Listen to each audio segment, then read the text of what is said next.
Ambil pun dua ni. Okay, nice.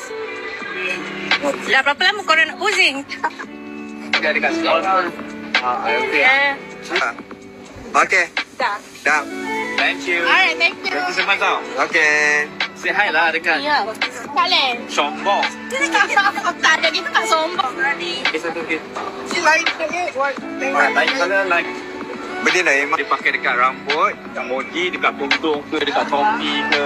Dekat topi. Ya, bawang tu tutup tu. Tak boleh. Itu dah. Body. Body lotion. Tapi dia body butter tau. And dia tempat absorb. Rasakan? Nampak tak? Okay, rasakan. And ni bau vanilla. You rasakan? Aku ikut kat tengah. Dia cepat absorb. Pakai kat kuku lah. Kaki, tepi kaki. Pakai kat siku. And bangun tu besok dia stand. And bau sama. Okay, this one bau vanilla. And then kita ada body wash lah. Body wash sama bau yang kita terus.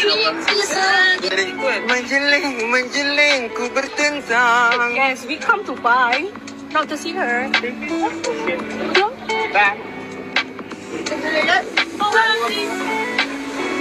You kan tak ada datang support Zoe, tak tengok dia. Tak.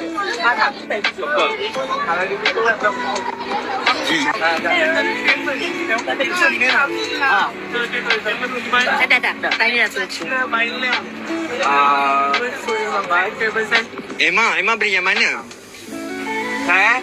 Dah balik tak? Dah aku buat customer Ha? Untuk kamu. Dah balik. Thank you nya. Zoe, tolong tepuk je. Ha? Ada nyamuk. Kau cepat ambil gambar. Kenapa?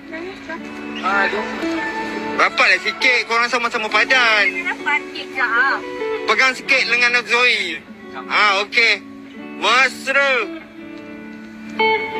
Yes. Thank you so much. Okay, I will. This girl pretty. 1,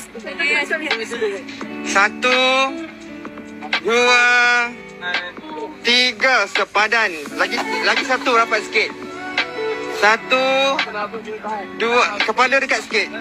Yes. 1, 2, 3. Bye. Balik esok.